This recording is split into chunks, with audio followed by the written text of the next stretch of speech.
ኣብ ትግራይ ሰላማዊ ሰልፊ ውዒሉ ኣብቲ ዝወዓለ ሰላማዊ ሰልፊ መን እንታይ በለ ጥራሕ ዘይኮነስ ካብቶም ዝተዘርቡ ዘረባታት እቶም ኣዝዮም ወሰንቲ ዝኾኑን እቶም ዝተመሓላለፉ መልእኽታትን ከም ዘለዎም ኣለዉ ነሰላማዊ ሰልፊ እዚ ብጽቡቕ ዓይኒ ዝረኣይዎ ናይ ሓድነ ሰላማዊ ሰልፊ ክኸውን ዝጸውዑ ብዙሓት ኣካላት ኣለዉ ከምኡውን እዩ ኢሎም ዝገለጽዎ ኣለዉ ገለገሊኦም ከዓ ኣይንሳተፍን ኢሎም ዝገደፍዎ ተቃወምቲ ውድባት እውን ኣለዉ እንታይ እዩ ጸገምኩም ተባሂሎም መሳሓተቱ ዝመለስዎ ኣሎ ማለት እዩ እዚ ኩሉ ኣብ ናይ ሎማዓንቲ ቪድዮ ክገልጸልኩም እየ ወል ቀጽለ ቢለ ሓደ ሓሳብ ድማ ኣለኒ ካብ ተቐጺሉ ንረኽቦ ሓሳብ ኣብ መንጎ ኢራንን ዩኤስን ወይ ከዓ ዩናይትድ ስቴትስ ኦፍ ኣሜሪካን ዘሎ ጉዳይ እዩ ነገራት ብዙሕ ክብድ ኢሎም እዮም ዝመስሉ ናይ እስራኤል ሓለፍቲ ማለት እዩ ወይ ከዓ ናይ ቤት ማዘጋጃ ሓለፍቲ ሙኒሲፓሊቲ ኣብ ዝኾኑ ከባቢታት ናብቲ ሼልተራት ኦፕን ክኾኑ ከም በሓድሽ ወይ ከዓ ቶም ፀረ ዘይኮኑስ መከላኸሊ ቦምብስ ዝኾኑ ማለት እዩ ሼልተራት ክኽፈቱን ተመሊሶም ሰባት ናብኡ ንኽኣትውን ከትዝግበር ዘሎ ነገራት ምዕባለ ወይ ከዓ ኣድቫንስመንት ተፍሪሕዎም ኣሎ ማለት እዩ ብዙሓት ኣባላት ዓድታት ካ ኤምባሲታትን ኢቫኩዌት ክገብሩ ወይ ከዓ ክወፁ ካብ ኢራን ጻውዒት ገይረን ኣለዋ ካብኣተን ኣዝየን ሓያላት ናይ ዓለምና ዓበይቲ ዝበሃላ ሃገራት እውን የንፀዊዐን ዘለዋ ስለዚ ብዓለምን የንፀዊዐን ዝብል ኣብዚ ናይ ሎማዓንቲ ክንሪኦ ኢና ንኸውን ትግራይ ኣብ ዝገበረቶ ሰላማዊ ሰልፊ ብዙሓት ኣባላት ብርጌድ ንሓመዱ ደለይቲ ፍትሒ ወዘተ ሓሳቦም ይገልጹ ኣለዉ ምፍርራሕ ግደፍዮ ወይ ከዓ ከምዚ ጽምዶ ገለ ዝበሃል ነገራት ሒዝኩም ተኣማሚንኩም ትገብርዎ ነገር ትጅምርዎ ነገር ጠጠው ክተብልዎ ኣለኩም ኢሎም ከም ሓውሲ መጠንቀቕታ ሓዋዊ ቤተሰባዊ ምኽሪ ዘመሓላልፉ ሰባት ኣለዉ ወይ ነቲ ጉዳይ እዚ ዘቃሊሎም ዝርእዎ ሰባት እውን ኣለዉ እዮም ኣብቲ ናይ ሎማዓንቲ ጉዳይ ግን ብዝርዝሩ ክንሪኦ ኢና ከይዶም ኣብ ኣዲስ ኣበባ ዘለዉ ሰባት ብፍላይ ደለይቲ ፍትሒ ብርጌድ ንሓመዱ እቲ ምእሳር ሓደ ለይቲ እኮ ተኣሲርና ይንሓደር ነርና ሕጂ ዝኾናዮ ከምዚ ዝኾናዮ ምክንያት ብምንታይ እዩ ክንነግረኩም ኢሎም ዝሃብዎ ሓበሬታታት ኣሎ ኣብ ላይቭ ኣትዮም ዝተዛረብዎ እዩ ንምንታይ ከምኡ ኮይኑ ኣብ ኣዲስ ኣበባ ፋጭን ግራሕ ተፈጢሩ ዝብል ናይ ሎማዓንቲ ጉዳይ ጥቕልል ኣቢለ ክነግረኩም እየ ማለት እዩ ንማሕሪ ዮሃንስ ተንሰምዑ ነርና ዝብሉ ሰባት እውን ኣለዉ ብዙሓት ሰባት ተንሰምዑ ነርና ተንሕዞ ነርና ኢሎም ብዙሓት ሰባት ይናስሑ ኣለዉ ይጣዕሱ ኣለዉ ፍኮርስ እዚኦም ኩሎም ጉዳያት ኣብ ናይ ሎማዓንቲ ቪድዮ ዳህሳስ ዝግበረሉ ኣሎ ነዚ ቻናል እዚ ሓደሽቲ እንድሕር ዳኣ ኮይንኩም ነቲ ቻናለይ ሳብስክራይብ ግበርዎ ማለት እዩ ነባራት እንድሕር ዳኣ ኮይንኩም ድማ ሃናፃይ ርእይቶኹም ክትገድፉለ እየ ዝምሕፀን ማለት እዩ እቶም ሃነፅቲ ርእይቶ ዝፀሓፉለይ ኖህ የማ እዋይ ይሽደን ደመቀ ገዛ ዓፅዩ ኣምሓርኛ ክላመድዩ ይብለና ኣሎ ማለት እዩ ዋላ ገዛ ዓፅዩ ዋላ ከፊቱ ክለምድ ኣይከኣለን እቲ ሓቅታ እዩ ሰብ ምስ በዓሉ እንተተባኢሱ ምስ ዓርሱ እንተተባኢሱ ምስ ባህሉ እንተተባኢሱ ምስ ታሪኹ እንተተባኢሱ ምስ ካሊእ ኣካል ምስ ዝኾነ ይኹን ኣካል ክዕርቕ ኣይክእልን ኣይተደመቀ ምስ ባህሉ ወለዱ ምስ ቋንቋኡ ምስ መንነቱ ተባኢሱ እዩ ከም ናተይ ግምት ባህሊ ሂስትሪ ክበሃል ከሎ ብዙሕ ሰብ ይውግዕ እዩ ታሪኽና ገለገለ ይብል history is the development of the subsequent development of culture ይብልዎ ማለት እዩ ብቀደም ሰዓብሲ ባህልታት ኣለዉ ቶም ባህልታት እንዳማዕበሉ እንድሕር ከይዶም ብቀደም ሰዓቦም ንሳቶም ተደሪቦም ወይ ከዓ ፓይል ኣፕ ኮይኖም ወይ ከዓ ተነጻጺፎም እዮም ታሪኽ ዝበሃል ነገር ዝፈጥሩ ታሪኽ ማለት ባህሉ ምዘይኽብር ሰብ ኣይከድን እዩ ታሪኽና እኮ ከምዚ እዩ ገለ ኢሎም ክዛረቡ ኣይክእሉን ንቋንቋኡ ተሕፊርዎ ካሊእ ቋንቋ ክለምድ ከዓ ኣይክእልን እዩ ወል ብቋንቋ ዝሓፍር ናይ መጀመርያ ግዜ ድሁል ሰብ እውን እዩ ማለት እዩ ስለዚ ዓሻ እዩ ኣነ ፈልጦ ስለ ዝኾንኩ ኣጸቢቕ ሳብ ክንዲ ዝዛረቦ ዋላ ሓንቲ ለውጥ ከዓ የብሉን ጎይቶኦም ማሩ ሰላም ሽደር ሪኣክት ሓደ ናይ ሕልና ኣብ ህዝቢ መርዚ ዝዘርኡ ከም በዓል ዳንኤል ኣስመላሽ ዝኣምሰሉ ዝህብዎ ናይ ጌጋ ካብ ግደፍ ፍርፍራፍ ዝልቕምፁ ብዛዕባ ኣብ ባድመ ጆኖሳይድ ተኻይዱ ነይሩ እዩ ዝብል ከም ቅቡል ጌርካ ሓሊፍካዮ ምክንያቱ መጀመርያ ካብ ባድመ ንኽወፅእ ሻዕብያ ብመንግስቲ ኢትዮጵያ ተለሚኑ ኣብዩ ድሕሪኡ ስጉምቲ ተወሲድሉ ናብ ሕጊ ናይ ዓለም ቀሪቦም ሻዕብያን ን25 ኪሎ ሜትር ንውሽጢ ኤርትራ ሪሒቁ ክቕመጥ ተፈሪዱ መወዳእቱ ድማ ጠንቂ ጀማሪ ብምዃኑ ሻዕብያ ተቐፂዑ ካብ ባድመ ሪሒቁ ንዓመታት ፀኒሑ ብሕጊ ድማ ባድመ ንኤርትራ በፂሓ ኣብዩ እዩ እቲ ኢትዮጵያ ዝገበረቶ ጆኖሳይድ ዝብልዎ ዘለዉ ኣበ እዩ እቲ ኢትዮጵያ ዝገበረቶ ጆኖሳይድ ዝብልዎ ዘለዉ ክብል ጎይቶኦም ማሩ ርእይቱ ገሊጹለ የሎም ኦፍኮርስ ብዙሓት መጠንቀቕታታት በፂሖም ምንባሮም ቅድሚ ትውግእ ምጅማሩ ይፈልጥ እየ እዚ ጽቡቕ መጽሓፍ ዝተጻሕፈ ብዛዕባ እዚ ጉዳይ እዚ ኣንቢበ ነይረ ቅድሚ ሕጂ ማለት እዩ ከም ታሪኽ እውን የውጋዕኩም እየ ኩሉ ግዜ ትንሳኤ ዘኢትዮጵያ ከምንታ መንገድ ዝብል ኣይተበረከት ስምዖን ጻሓፈ መጽሓፍ ነይሩ ጠቕላላ ሓፈሻዊ ናይ ትሽዕ ዝነበረ ታሪኽ ከምኡ እውን ነጋዘርኡ እዚ ሕጂ ጫሓም ሰብኣይ ዘሎ ማለት እዩ صحي عرارو قالي مثلا انت تجاجي كاب صحفه مصحف بيبنيرا جن مصحف كتنبب كلها كل انتنا قوي تاريخ زغونه سبجكتيف زي كونس اوبجكتيف بزغونه ملكو استتصحف تاريخ رخيب كاو مور كتنبب مو كل انتنا او تزغون صبو يمكر ابت شعوان زي تبهالو ነገር የለን ابو نزلبرو حرستوت زبصح ዝነበረ ግፍዕታት በጣም አዚ ሓደገኛ ነይሩ አብኡ ሓደውን ዝኾነ ቅድሚ 2 ዓመት ወይ 3 ዓመት ኣብ ተፈታው ቶክሾው ቀሪቡ ሓደ ወድ ባድመ መንእሰይ ተዛሪቡ ነይሩ ቤት ትምህርትን በዓሉ እንተይ ተረፈ ዘምህሮም ነበሩ ተጋሩ የምህሮም ተጋሩ መምህራን የምህሮም ከም ምባሮም ኣብቲ ከባቢ ነበሩ ከም ዝጸንሑ ብፍላይ ካት ነገራት እንደሐመሰ ህወኽ መሰበሎም ናብ ውሽጢ ዓዲ ከይዶ ማለት እዩ ጥሻ ክወሃቦም ገለገለ ተፈናቂሎም ወላ እንተኸዱ ቶም ጋሽባርካ ከባቢ ማለት እዩ ምንም ከም ዘይረኸቡ መወዳእቶም እንሳቶም ከ ባህሪሮም ንወፃ ከም ተሰደዱ ፍቆደ ሱዳን ከም ዝኸዱ ይዛረብ ነይሩ ሽሙ ከም ጻልኩም እየ ማለት እዩ ተፈታው ቶክሾው ኣዝዩ ንኽልተ መዓልታት ወይ ሓደ መዓልቲ ዝኾነ ርጉዕ መንእሰይ ቀሪቡ ታሪክ በአግባቡ መን ይርድእ ስለ ዝኾነ ማለት እዩ ዝቐበረ ርዲእና ነይሩ በትሽዑዋን ሶ እዚ ጉዳያት እዚ ከም ዘሎ እናሃለወ ግን ድማ ኮውዙ ብዘይ የገድስ እንድሕር ተበዲልና ኢና ኣብቲ ኩናት ዝብል ተኮይኑ እቲ ህዝቢ ዝተበደለ ኩሉ ግዜ ክሒስ ካምበር ዓምፂጽካ ስለ ዘይተዓርቆ እቲ በደሉ ሰሚዕካዮ እዝኒ ሂብካዮ ካሳት ክሕስተልካውን ተኻሒስካ በደልካ ይቅረ ተባሂል ከኻ حدش መንገድ ክትጅምር ዘለካ ንምባሌ መሊስ ኣምጽእ ይኽብለኩም የዝደሊ ወል ናብና ኢሎም ዓንቲ ቪድዮ ከንሰግሪና ሩሲያን ኣሜሪካን ውግእ ተዝገብራሲ ምስ ኣሜሪካ ኮይንካ ምተዋጋእ ካላዶ ዝብል ናይ ኣክሊል ሃብተ ሚካኤል ነዚ መንእሰይ እዚ ሕቶ ይብዎ ብስሩ እንታ ቃለም ሕትት ምስ ጻዕዲኻ መብዛሕትኡ ግዜ ይዘውር ይበሃል እንታይ እዩ ተናይ ሓበሻ ዘለዋ ኣነስትዮ እንታይ ፀገመን ገለ ዝብል ተርእስቲ ነይሩ ሕጂ ሙሱ ዝተተሓዘ እዩ ነገረ መንገዲ ሓቲትዎ ዘሎ ንሰምዒና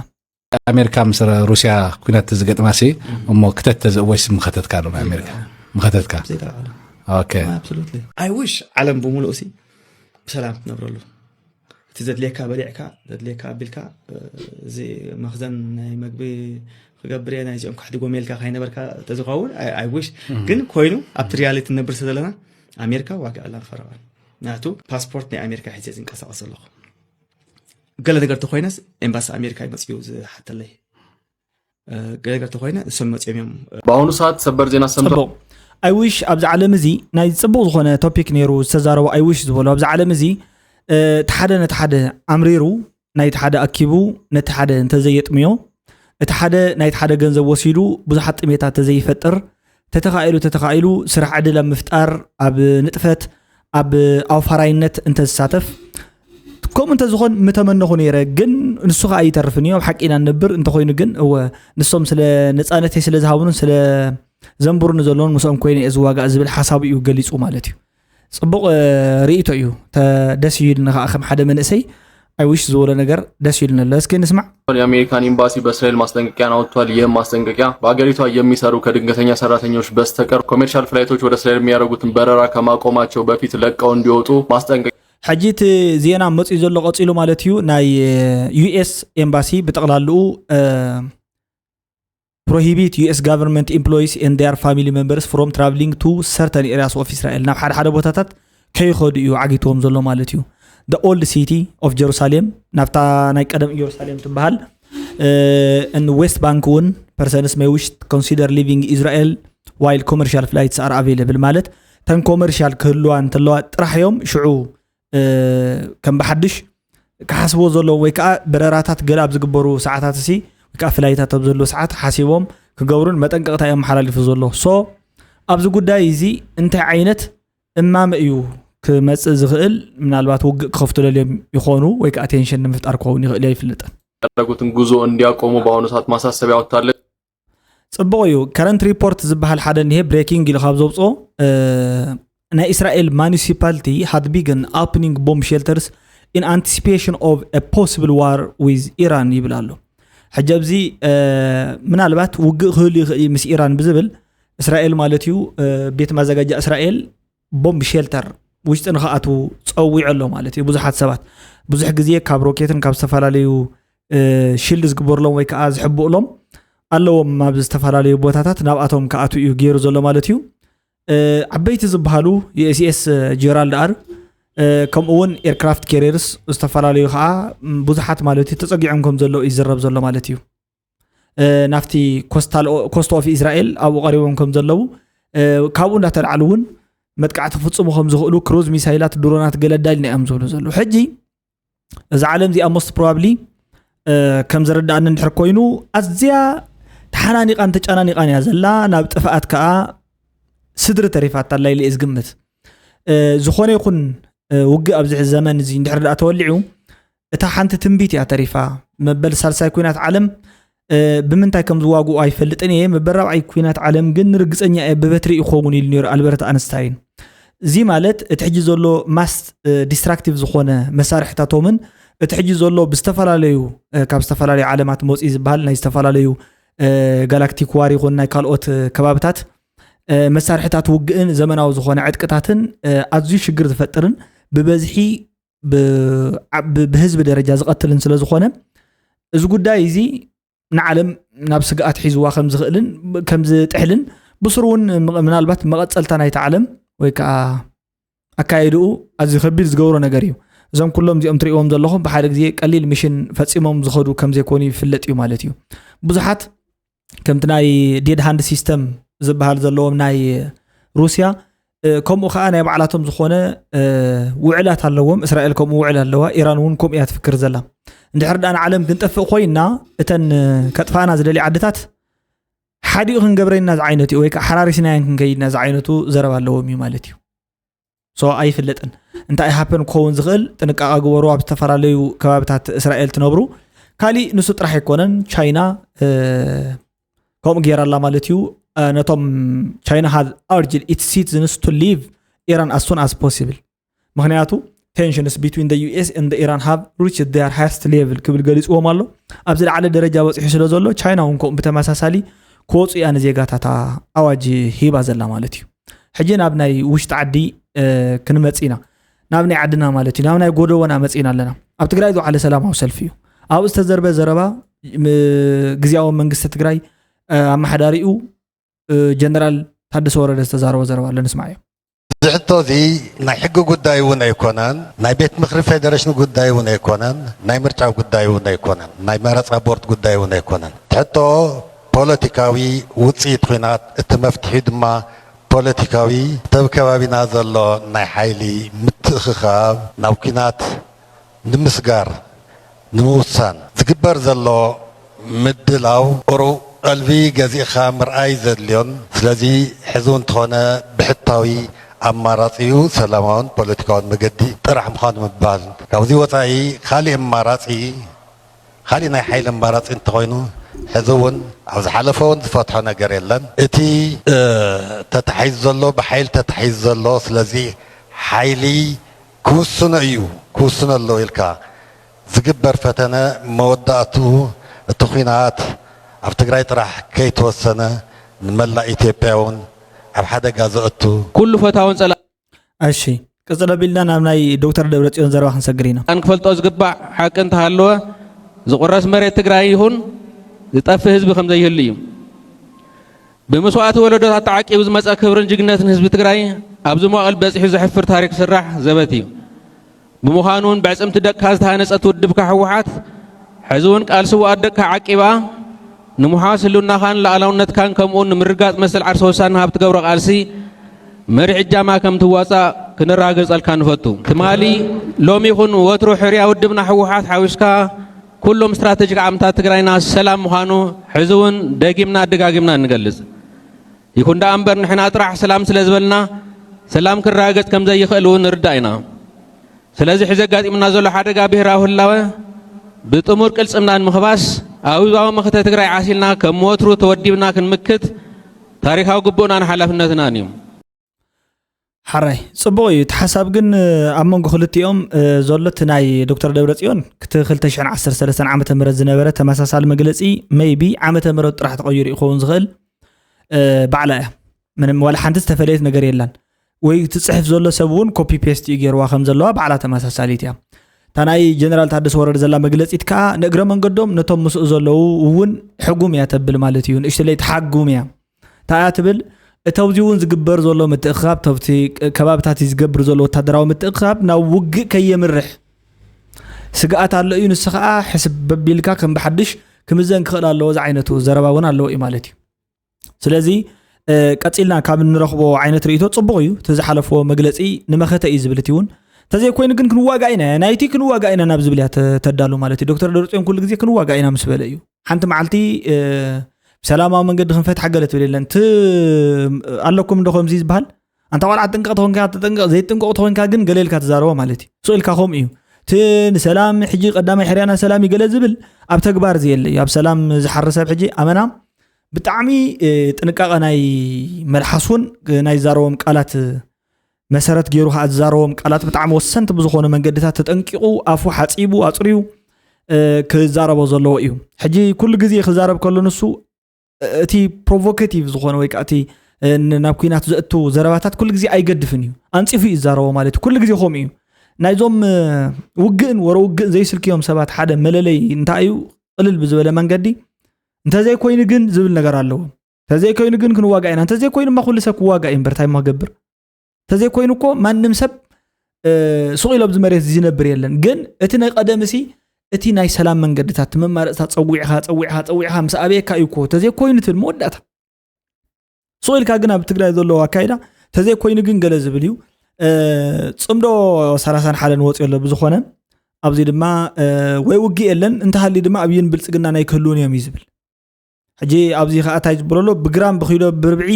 ብርቢዕ ዝሽየጥ ሰብ እንተደሊኹም እዚኦም ኣለውኹም ብግራም ብኪሎ ብርቢዕ ዝሽየጥ ሰብ እንተደሊኹም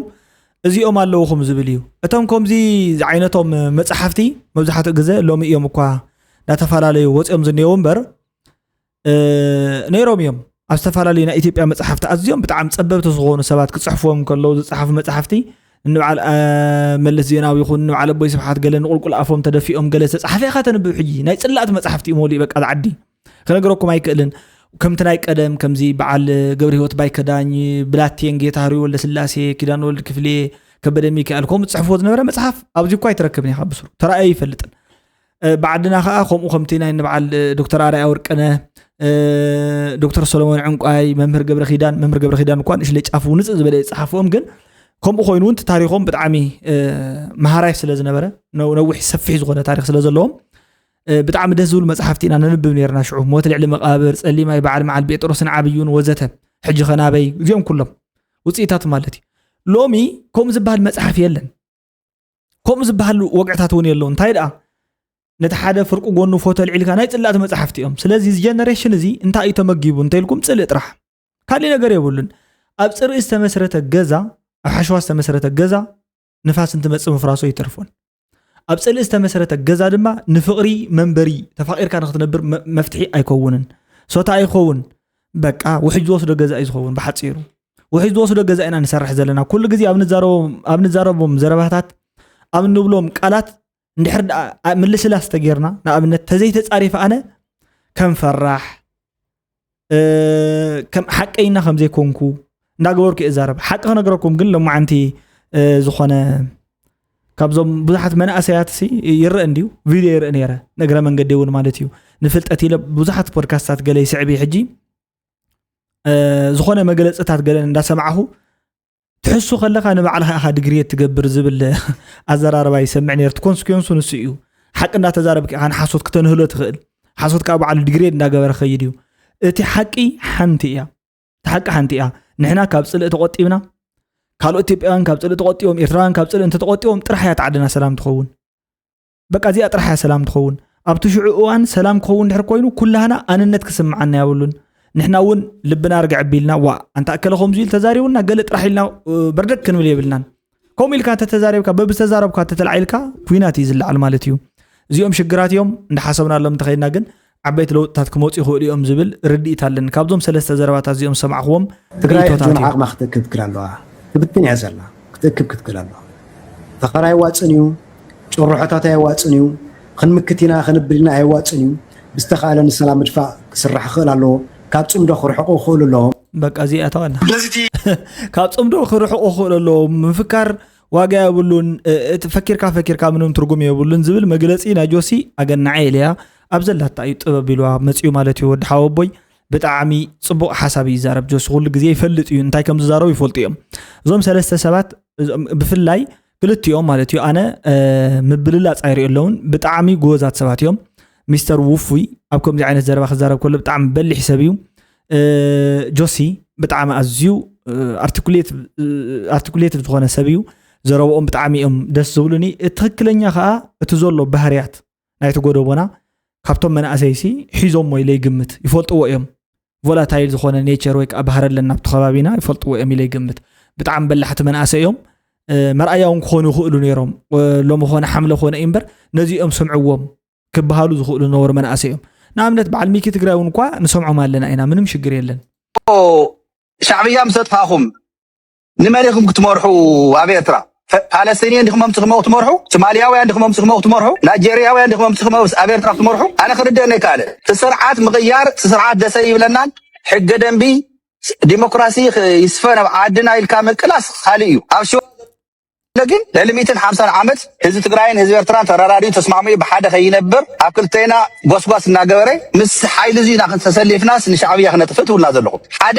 ሕሶት ምዃኑ ክነግረካ ያጸጋይ ሒዙል ክምለሰካ ኢና 2013 ሕድሕድ መናሰይ ኤርትራውያን ኣብ ደገ ዘለኹም ቦታ ሲኢና ኢና እምበር ምተቃለስና ንሻዕብያ ትውልሲ ክፍቲ ነይራታ በሪ መተውት ነይራታ ንፈልጣ ኣይትመጹን ግን ንፈልጥ ኢና እንሰልጠነ ግርማ ይወሉ እንዮሴፍ ኢልኩም ኣያጸጋይ ባዕልኻ ርግፀኛ ኣየ መጺኹም ክስውሲ ኣይትደልዩ ኣይትገብርዎን ዋይ ብሓቂ ተዛረቡ ፈራሓቲኹም መስዋዕት ስት ፈርሕዋይኹም ትግራይ ክፍቲ ነይራ በሪ ነይርዋ ኣቲና ይኸይና እንዲኹልኩም ቪድዮ ከፊት ሓላፍነት ዝወስደሉ بعدين أنا ጽቡቕ ክፍቲ ነይራ ቪድዮ ከፊት ሓላፍነት ዝወስደሉ ግን ፈራሓቲኹም እዩ ተዘረባ ሓደ ናይቶም መናእሰይ ቃልሲ ኣይትፈልጥን ኢኻ ብዙሕ ይፈልጥ ከያን ኢኻ فقدو إسرائيل فقدو سويز فقدو جرمن فقدو غله فقدو بحري فقدو يوغندا فقدو رواندا فقدو إثيوبيا فقدو كينيا كمزي بتنتن تنبلو زول نايز من اسي ناي تعدي صقم كم مخانو ناي سرعه صقم كم مخانو تفلط إيخا نعها جن مغواعب عسل زخونكا بعل كما خاتكم زول حيلتات جن انت اتيوم بو ولا حنت يبهالنيم مخنياتو بعل ستالين انت اتيوم بعل ستالين دل امو كاب بعل كيروس اسفهان ارترا سريحم لا خوينم بعل كيروس اسفها كو تقالستيم بعل يوم بلاكو كو ثلاثه طيت ابرس يلني بلني راح حقيدو هي تغاغي ثلاثه تواغيهم ليكو امنه مريت مالتي كلهم كو تواغيهم بعل مونيكا كو تغادلتيم بقى تواغيهم ليم كله زي تغادلس يلنا بإرتران ترديها كله تواغا ايو كله نتعدي غبيري حجي نسخاري خا مور العليهم تقاليس كالهم كاين كاف تعدم ازيكو حدا حدا زي انت اي زبحال كمزي عللياو شماس اقر حماتو يقطينا يكونن عللياو شماس دورهنو قوي مهلل دي يكونن علليا مرعوس اقر حماتو يقطين نبل زبل نيرو زخونه زربا انت غبر يو مالتيو بحالي بحالا تحت غبر فليط كالهم حدا تناتهم باغباب نحر تفلطلهم كاين كتناتاتهم مفتحي اب ايدهم نحر ازخون كوينسي كما خان زامسل حجي حزم كما يغربم زقالسو كما خان زامسلو صباح زخدعوم مالتي صباح تكدعوم يخا خديع خا مهان كون سوم يفلطيوم اصبقهم من ترديهم خا ببحرن وعدو مالتي سلازي حجي نحنا قدفهم نخنق قالسهم نتا حنت غزي اتيوم نت حزبي طيقوم وصيوم توهيلو غل زرب زلو نحنا كوينا محلاليفنا يوم نحنا كوينا بسالنا بناتنا سيكوريتي غل قديم تزخون اخم تم محلاليفهم توهيهم زلو تم محلاليفهم يوهبوا منم لوط يقتلوا يسروا مالتي سو ميكينو على خاسي تواقعت تتخون برتع تنكر ادي تخون زي مقن خدا افت عدنا وقخ جمريو بحالله نسخان دخاهم اتبل كل غزي زينا نغاريتنا يوقع اواج لما انت وقع له سبر زينا دول على هيله دبيت انديهم ابيد الله دحجي نسخاتكم دازي تواغو دازي تموصدا حقهم نحركوينكم جغان نحركوينكم جغننت انكو ابزي كو بز ميديا زوعلو زلخو كو يجدد اتا انكو كلاشن حيزكو انا متواغا كو نير كم زراوي مسلك حقيده توق زراوي مسلك حانت ليت غويخا نسخا رهاص برهاص مسكونكا شعي زرداك حنت ليت خا غتا وصات حدركا شعو تردخ انا سيبلك الله نسخا مشاب وصايخا زلخا كباخاس انا يتواغاخون كباخا جن انا ايه مكرارخيبه يتواغا كل مومنت خاني علي مخنياس لزنبرني تزنبرني رخ واغاني اوف كورس تزنوركو ساعات جن توق بمولو حلف كله ابرسي حلف سو انا تنزو يخون تنزرا خونن يناس حنين واقع اين اللي تحسب كاون العلي يقن بعزفة عصاصف كاون العلي بعزفة عصاصف رأسو أمرو اقرو كل انتنو اسوي ازالو ولدو انا كوهم جيجيرة تزبل نيرة متواقعهم نيرة ارتران كو فريحهم زي تواقعونة منقصتهم قالها تبرك لها نايت من اسي قال سيخا تباجعوا اللي زلها برجيد نحمد وكيم تقاليسهم زلوا فرحت زخونه يكونن تأثيرهم لكم زلوا معت بعد جون بلاك بعد وازيما منزق قال سخول تأثيرهم لكم كندي عينهم طفيهم له مالتي تاي ملكته كافتناتهم قال سخندي له كيم كندي جغانو نقلم العامات تأثيرهم بسنكي كاب عدمون وصيهم تباريرهم اب كالي عد وصيهم سلاز تقالسو او خير خا مسوم مزارربتهم زي كونه سب كزاربو خبلو غله خبلو زخونه زغبرو غبن رأي اللي سمع علينا بلد دحريهم امباسي نعاتهم كاميرا خدعل امباسات ناخفته كوين كل سبق سيرو مالتي سلازي حين نسخ قارسون كم زي تفلطو حدش تخون ولا حنتي ناي برجيد محمد قالسي كسبت زكالو بمولو غير انت منسي عدل كوبو فتيني تم طولم زله حساباتهم حيص او خايم بعلق هرويان قال حجز موصيهم من اسي بصر من اسي ازبلك زلو فتينهم طرح زي كونس نوح براخه خيدوم يوم most probably ግን እንታይ ዕንቅፋት ኮይኑዎም ድሕር ዳይልካ ወጣጥ ያን ወጣጥ እንትፋረዱ ሳይነት ተሓረድ ስለዝኾነ ወጣጡ ስለዝበዝሕዎ ትጎደውና ማለት እዩ ንሓቂ ዘይኮነስ ንሓሶት ዝሽፍኑ መብሰዓት እዚ ዳ ብርጌድ ንሓመድ ገዲፍካ ሕጂ ደለይቲ ፍትሒ ገዲፍካ ዲዩ ምስ ኣወል ስዒድ ጽምደ ዝግበር ነይሩ ከምዚ ዝኣመሰለ ዲፕሎማሲ ዘለዎ ከባቢ ሒስካ ቃልስ ክትገብር ታገበሩ ዝሞቱ ሶኢልካ ንኸንቱ ሞት ኢሎም ዝሞቱ ዝመጽኡ ኣይትሙቱ ምንም ትርጉም የውልን የብለኩም ኣነ عقازم أبدن بفتح لنا تاي باسبورت نايد حسكادي ولا تسيرنا إيرترا نايد حسكادي زيرا نعنيرنا سوق انتي نقول إيرتراويان عدلنيا تاتيهم ناتنا زبلواس هاجر الله تم هاجرنا دبلوا هاجر قيمهم اتتسقطاتي نغرنا نيورنا عنا نحنا غني تتقمنا له تم نفتحنا قالس يزبل زلو ولا وين اكلناتو اندي انا سلازي بلصقنا ني إسياس ترا يلغسلنا نمبر إسياس حمامنا يكليو تبدحري يزمت سنركبولو ابقال سنركبولو زبال يله كتقمت إذا نتفتات كتقمت على لك أنت يا خاطر كير دليها تبي إرترا دلو تسقطات ولا أي تربح له ولا تزبع يربح له صباح نجوجل حدا نجر فتح خمس على فتح ديمقراطي كنجس على إرترا فتح عويتين ديمقراطيين هاجر كون على نحن نقول كوينا لو مخنا أمو تيز جبنا إتي أبي إرترا زلنا نحنا يكونين دابل كان حتى خير كونك ده عند دكتور أبي تقامل بزعب عصب هاي ملكتنا عين زارونينا السوم كنت ريوم اللهم كاتو قارو تمارو سلام تفكلي ناي سنيتن ناي محزنتن صمدوز فتركا كبان عصوان بوحلنا خاسيركا يخا بلصقنا قدم حزي كلتا ثلاثه غزي وق خفت تنعي لكايو ነገር ግን ሳላ محزنت فتركا ندحري تملسيو حزون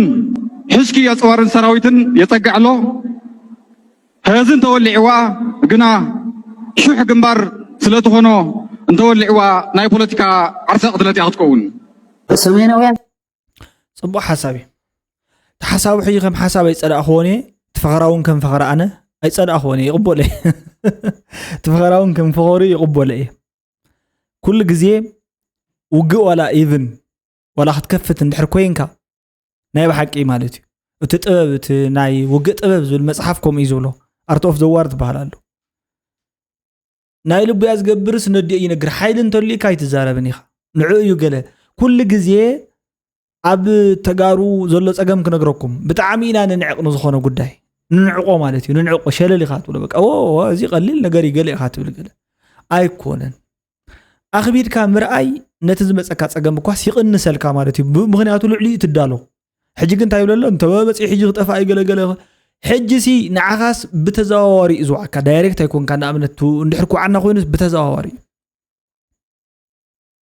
ምክንያቱ ክልተ ነገር ይዝግበር ነጊረኩም ይቀድም ሕጂ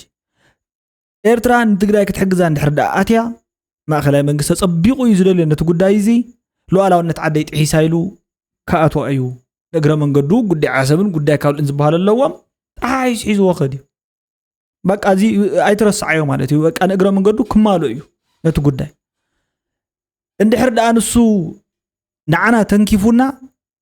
ዳብል ሓይሉ ኮይኖም ክመፁን እዮም ዝብል ስጋኣት እንድሕር ዳኣ ስለ ዘሎ ዘይክጅምሮ ይኽእል እዩ ስዑ ከምኡ ተፈራሪሕካ ስኢልካ ወተኻቢርካ ከም ዘለኻ ክጸንሕ ትኽእል ኢኻ ንተወሰነ ግዜታት ብስምምዓት ማለት እዩ ስምምዓት ተፈራሪሞም ኢኻ ንስኻ ትርባሕ ጥራሕ انت زي تفرمهم ك منكش عباد ما بتقرانيو اندحر انا عدي تتصقع عند ماخلاي منغستي نعي ازي حدغنيا سلازخونه بفرزون زبار سلازلني ابتا تግራይ تبال بوتا انت لا توق خود ايلو ابتا عدنا اخ غبره توق سلازي كلتيوم تفاتون تصالو انتلو توق اب كلتي اب تግራዩ انا كل غزي ازود زلخ تصاليهم نيرم تفاتيهم نيرم قدم حجي اب تግራይ توق تخايلو كتصاليهم حجي او يك كايد ሶ ምንም ዲፈረንስ የብሉን ናይ ቦታ ምቅያር የለን ምድጃን ተቀየርካ ዝጥዕም ፀብሒ የለን ብለካ ኣለኹ ሶ ትሰምዕን እንድሕር ኣሊኻ ክቡርን ወፍጡን ሓው ተፈኸራታት ዋላቲ ኢቭን ንሕና ሓይዝና ኢናትኩም ዚ ገለገለ ዝብል ነገር ግደፎ ብሱሩ ጥቕሚ የብሉን ከምቲ ጆሲ ዝበሎ እዩ በቃ እዚ ዋላ ሓንቲ ጥቕሚ የብሉን ከምቲ ንስኻ ንሂርካ ማይክሮፎን ሒዝካያ ዘለኻ ከምኡ ንሂሩ ክንህር ዝኽእል እኳ ዳስ ብዝለዓለ ናይ ዘረባ ፍጥነትን نهرن كنزارب ولا مخالكو نيرا أنا خنقرأك مالت قاقون عايز نقرأك مورسي مخالكو مفكر كله ينقط مولن يرنا أنا قد ما تطبقنات ميكروفونات مالتيو ولا إيفن تتحاز ولا شقري بلن أتحقق نقرأك هذا الله جن أفخرة حق إلن حاسوتي زلوا كل جزء كمزين تغيركم نا خمسين قبلنا خمسة تغيركم نا اندحر شو عليتم اللي سنت تغيرك تاي جبرنا دي أو عتدي كمزي عينة مريتنا نحنا حجي حتى لنا مريتنا يملس حد حتى يو نحنا خمسي ردات هاي تقمنا له كلت حتى يو مبرهتن بانك أقلقلتاتنا يجمرن بلومع حتى تات يوم زيهم كلهم دحاتك حتى بحتى نظام حتى تات يوم سلام أوصل في توصل تغليها تدي كوين يقول ويت أطول له وي نحنا ممكن جمرنا جمرن برمو يمس عند أزل الأم ونحر موت إكاد أنت هاي تطول له تطول خبله يلون أفتقه هاي مسألة الله هين كم إذا مثل 20 نتين نحجزي كم أنت الله خم يكونن التديل كم يكونن توعلات كم يكونن نابت عالم تسمع تسمع نابت طريقة الزارب تتواد أو بترجدي فكات تكلني أزغن حاجة وسقوم ترمنجدتات تنتخيد زنب الحريق وجي يترف بمتى يترف بوعد بسمع بأجريمنت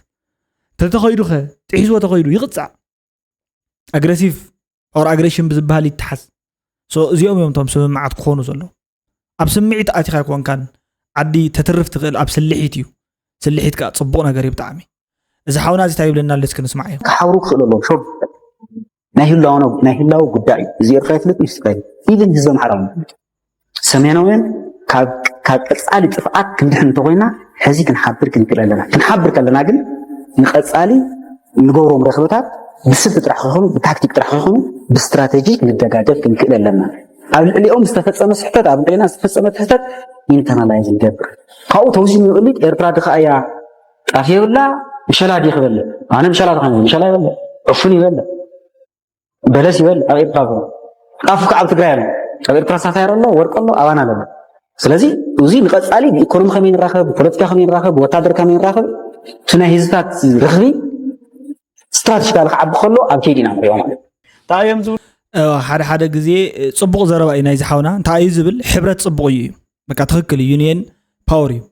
قد علي كا باستراتيجي مالت بنعملت إيكونومي كوستيج بتقدم يزبلكو ندحر أتحابيرهم ولا حنت نجري يمس انتفاعي يمس انسباتنا نيو علم كله من قدام كحلو يومي حدا جزء جندام بكون هالله صغير مس حافسي تايب النيرو natural resource are very important for a development قلب مو فلوت انديو نمعباله productivity إزد لأن productivity غا natural resource إزد لي جن sometimes natural resources can be كمزي وقسينا بها سحبول كاخو اليوم صقم كون يقول يوم can be a threat حدا خون يقول اليوم يبل نيرو حجي لومي يردأني يزردأني هو مالتي أفتخم بباخر لخص كما يتفطر حفتسي حدا زخونه كايبل نير نحنا نابنت نحنا أبتقراين أب إرتران زولو ورقي نعنا حدا قايو أزيو أن إيماجينابل زخونه حدا قالك عالم ملو انتا يقبر كل عينونا وغيرو لنا اللو مالتي including تومناتنا مرحتي نعوق شيء يزبل بمولو يونعنا غضغط قطعك كمزي سنترال أفريكا زولو دايما نخوص نتعد بتنتنو بيلو ما زولو سويلنا عطقات قجلة كوم انو خيتخون اتعد مجمريا غزي اتزلكاون انت خوين بوحلل اغباب كتحزوخت كدلكاو سو تفطروا هافتنا مهلاونا طرح هافاتم غبرنا يكدن حدا غزي حدا غايو دانجريو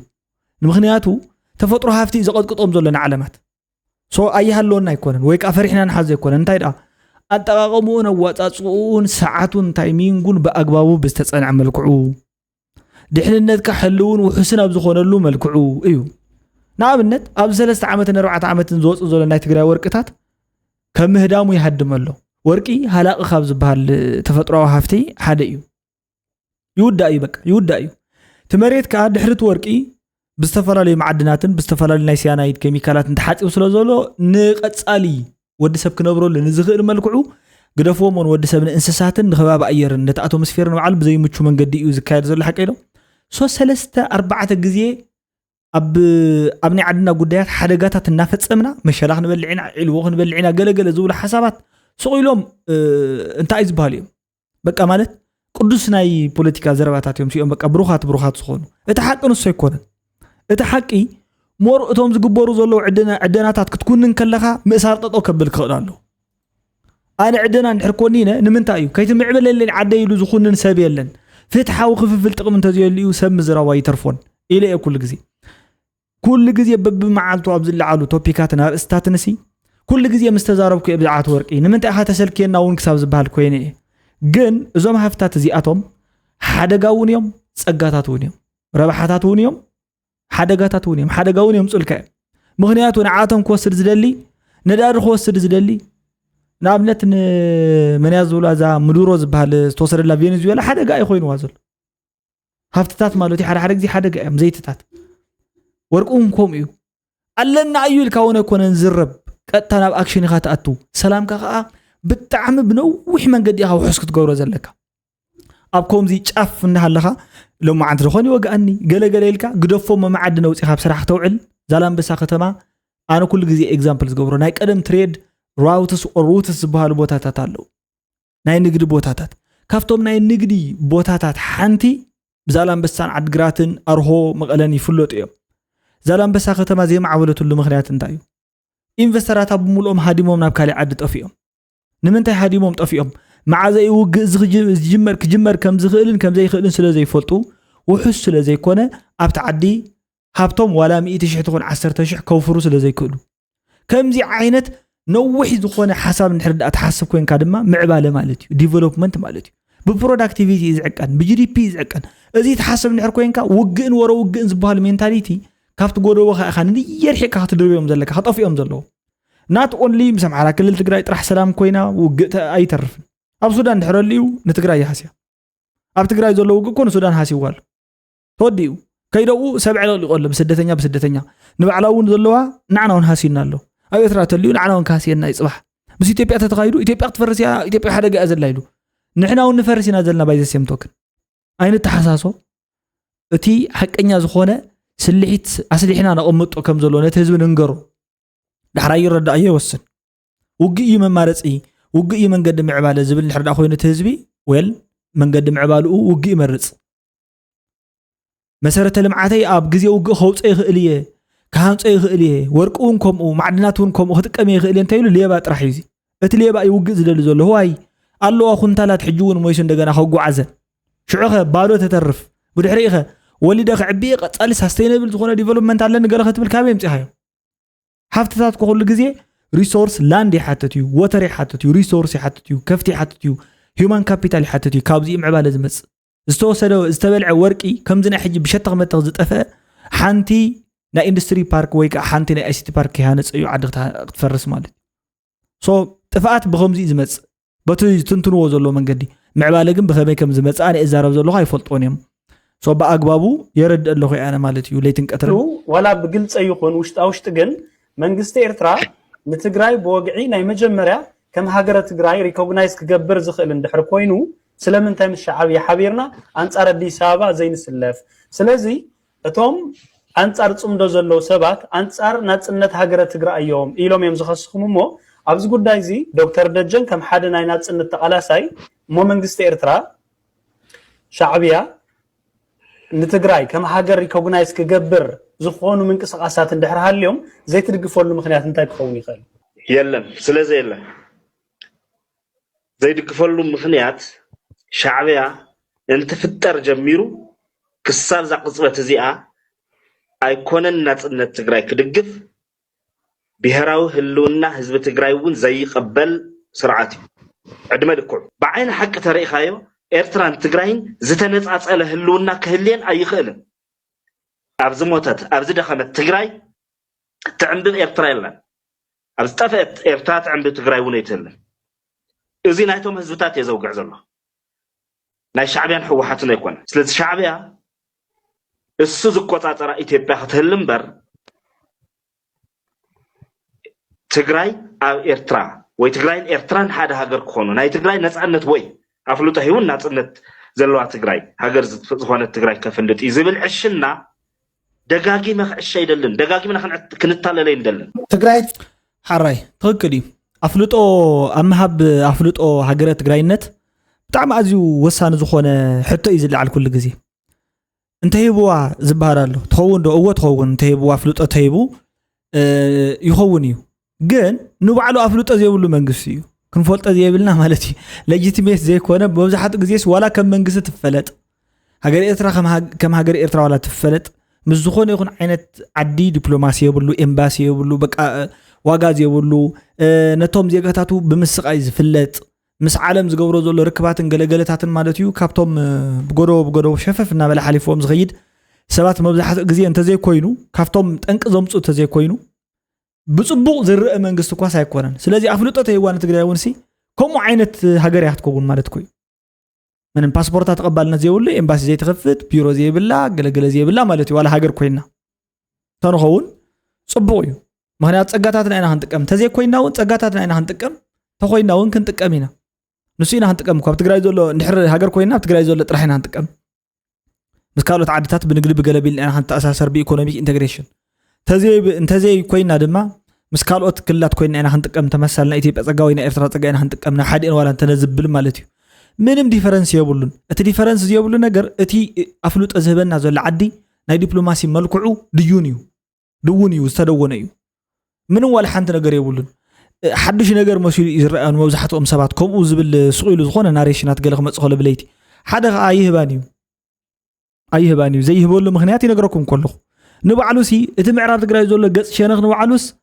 ኣወል ስዒድ ትማል ዝፍክሮ ዝነበረ ኣነ ይፈልጦ እየትሻጥሩ ታይዲ ዝብለና ነይሩ ኣወል ስዒድ ምዕራብ ትግራይ እንድሕር ደኣ ትረኽብዋ ኮይንኩምስ ኣበደን ይፍክረልና ነይሩ ትማል ማለት እዩ ንምንታይ ኢኹም ዝብል ነይሩ ንምንታይ ይፈልጥ እዩ 1977 ዓመተ ምህረት ድርቂ መጽኡ ኣሕልፍ ተባሂሉ ተዘይሃብኩም ሎ ተዘይመቐልኩም ሎ ወዘተ ዝብል ሽግራት ፈጢሩ ህዝቢ በዚ በሱዳን መንገዲ ጽርግያ ጸሪጉ ጥንስትና ሞተት ወዘተ ለይቲ ቀትሪ ድብድብ ስለ ዝነበረ ለይቲ ተጸርግያ ገይሩ ተህዝቡ ብኡ ስለ ዝተረፈ እሞ ሽዑ ኣነኮ ምንም ክገብር ኣይክእልን ዝብል ዓቕሚ ስምዒት ታሕተዋይነት ስለ ዝተሰምዖ ሕጅነት ካፍታ ኣማኻሪ ሓደ ንሱ እዩ ትምዕራብ ትግራይ ክዕጾ ማለት እዩ ስለዚ እዚ ዘይርድኦ ሰብ ከምዚ ኢሳያስ ጽቡቕ ብሩኽ ሓሳብ ሓሲቡ ክመጽእ ይግምት ይኽእል እዩ ማለት እዩ ክግምት ይኽእል እዩ ግን ባይ ኔቸር ከምኡ ዓይነት ሲስተም የብሉን ኢሉ ኣነ ከዓ ዝግምት ተዝህልዎ ነይሩ ቀሊል እዩ ግደፎም ምዕራብ ትግራይ ሓንቲ ርዳእታ መኪና መጽያ ትፈልጥ ድሕጂ ርኢና ዶ ኣቤላ ታሰርናይ ኣቤላ ወየላን ጸድፈላ ክበሃሉ ከለው ከም ነብር እንዳተወርወሩ ዝመጹ ክደፍኡ ትግራይ ናብ ሓደ ትመጸላ ትግራይ ናብ ሓደ ይመጸሉ ክበሃል ከሎ ግን ዝጠፍኡ እዮም ይድንግጹ ሽዑብ ለካ ኣቤለሁ ሕዝቢ ዓልፍ ስራ ተማረ ኣቤለኹም ታዳን ኸዳኹም ዝተገብር ኢሎም ንኣብይ ኣሕመድ ዘይሓሙዳ ዘይወቕሱ መሬት ትግራይ ክህገር ዕድመ ንእስነቱ ሙሉእ ዝሕለፈሉ ዝተቃለሰሉ ስየ ብርሃ እዚ ዲ ነይሩ መሬት ትግራይ ክህገር ነይሩ ምዕራብ ትግራይ ነይሩ ወይ ዘይረገጻ መሬት ትግራይ የላ ነፍጥቃሲ መሬት ትግራይ ክህገር ከሎ መጽእ ሓደ ነገር ዘይብል ሓሚሙ እንዳሃለው እንዳተነፋነፈ ሪኢኻ ኢኻ ዝሓለፈ ሰራዊት ያኹም ዝወስኑ ክበሃል ከሎ ወይ ህወሓት ያኹም ዝወስኑ ክበሃል ከሎ ጽምዶ ተባሂሉ ክበሃል ከሎ ንትግራይ ዘድሕን እንተኮይኑ ርእሶም ይዝሕሞ ሓራይ ሕጂ እንታይ እቲ ሎጂክ ማለት እዩ ትናቱ ናይ ሃይለ ሎጂክ እዞም ኩሎም ዝዛረቡ ዘለዉ ቶም ዝመፁ ሰባት ብምልኦም ሲ ንትግራይ ፀረ እንድሕር ኮይኑ እዮም ዝመፁ እምበር ተዘይ ኮይና ይመፁን ዝብል እዩ ወል እዞም ትብሎም ዘለኻ ሰባት ከዓ ኣጋጣሚ ኮይኑ ሲ ኣብ ትግራይ ጥሻ የብሎም መጥሻ የብሎም ገለ ዝተባለሩ እዮም ነዊሕ እዋን ስለዚ ካብቲ ስርዓት እውን ካብቲ ህዝቢ እውን ብዙሕ ግዜ ዝወፁ እዮም ዝተገለሉ እዮም ስለዚ ኣብ ትግራይ ምጽዳፍ ይኹን ኣብ ናይ ኢትዮጵያ ምምዕባል ወላ ሓንቲ ተጠቀምትን ከሰርትን ኣይኮኑ ካብቶም ውሱናት ዝኾኑ ርእይቶታት ግን ክልተ ግዜ ርእይቶ ከበድቲ ርእይቶታት ናይ ኣይተስያ ብርሃ ሰሚዓና ማለት እዩ ከበድቲ ርእይቶታት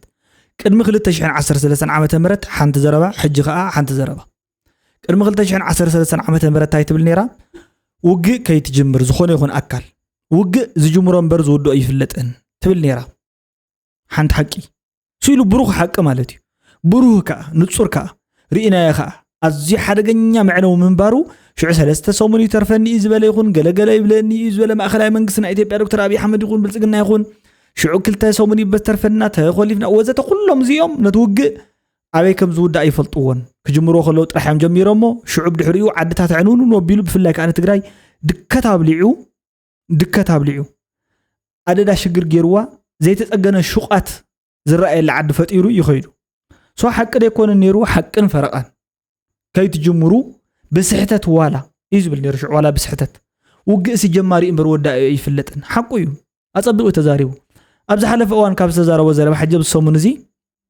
هايلة أي سمعني كم زي لك قالت كترجم أي كلن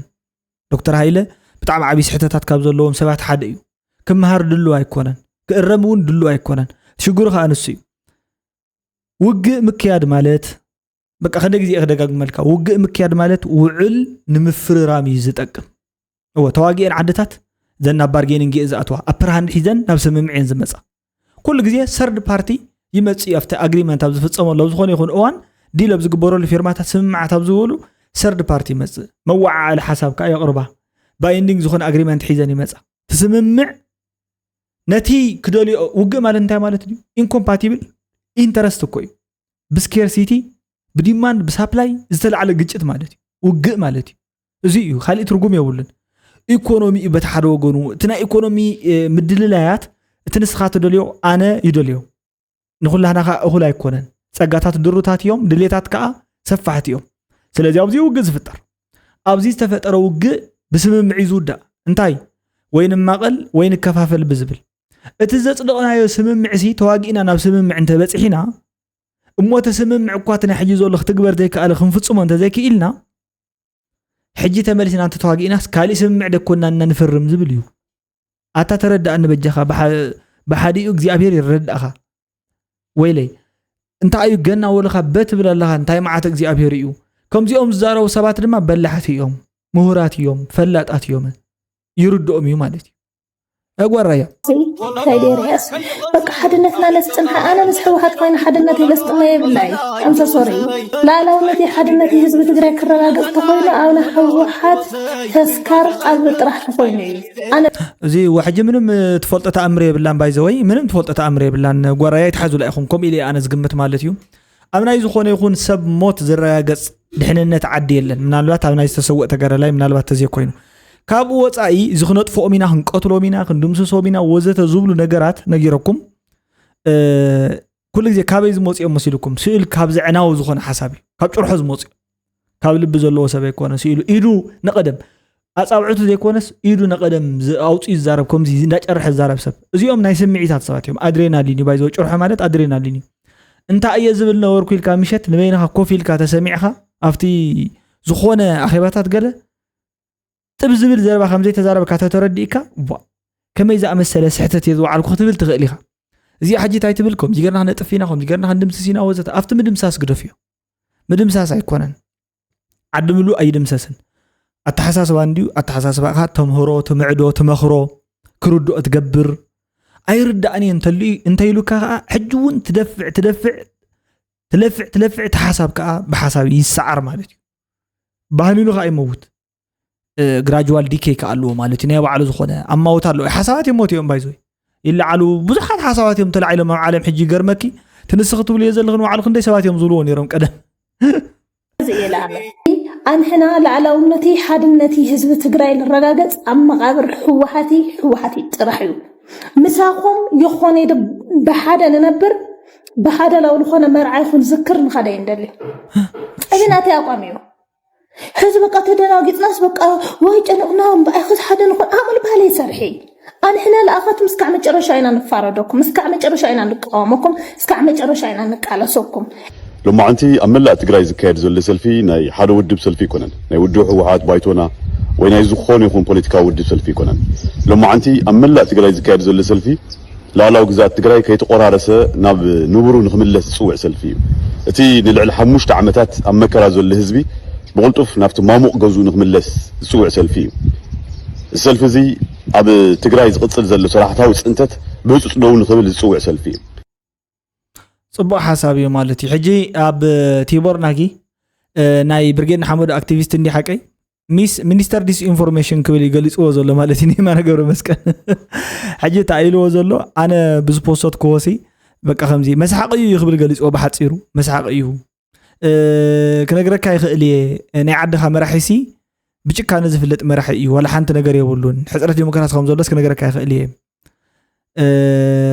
ስለዚ ደድሕረይ እንዳኸደ ማለት እዩ ኦነረብል ይኽብሎ ገልጽዎ ዘሎ ማለት እዩ always delighted cause is snit fit he can't dispute my consistent message about his regime's brutality ማለት ክካትዑ መቸስ ክማጎተንስ ኣይክእልን እዩ ዓዱ ኣብ ሽግር ዘወደቀ መንግስቲ ጨካን መንግስቲ ከም ዘሎ መቸም ክማጎተን ኣይክእልን እዩ ዲስፒዩት ወይ ከዓ ከምዚ ታይ ማለት እዩ ዘይተረድኦ ኮይነ ይኮነን ዝዓይነት እዩ ስለ ጽሕፈሉ ኩሉ ግዜ ነቲ ከምዚ ነገራት ማለት እዩ ናታቶም ሎቢስቲ እዚ ከዓ ገንዘብ ይሰርሕ ኢሎም ብዶላር እዩ anyways በእንግሊሽ እዩ ጽሕፍ ዘሎ እዚ ማለት ናይ ዓለም ይዘፍልጠሎም ንብርጌድና ሐመዱ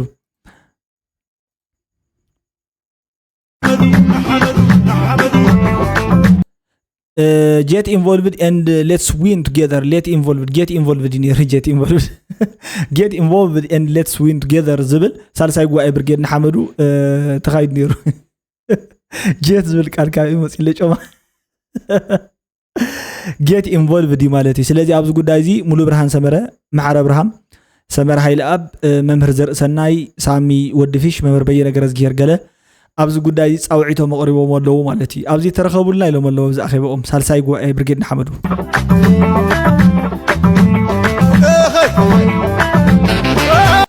ሚስተር ኪሮስ ከዓ ኣለዎ እዩ ማለት እዩ ኣብዚ ከዓ ተቃውሞ እዩ ዘለዎም ሓደ መናእሰይ እስኪ ስምዕዎም ናይ ብርጌድና ሐመዱ መንቀሳቀስ ዘለዎ መንቀሳቀስ ዝበሃል የብልና ንሕና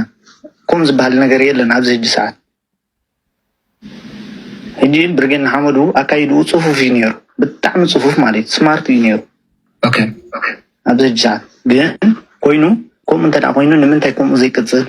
እንታ ኮይኑ ኢላካ ክትባክ ኣብ ሰሙን ሓንቲ ለይቲ ሓዲሩ ሓደ ሰብ ይፍታሕ ነይሩ ንምንታይ ከምኡ ዘይቅፅል ንኣብነት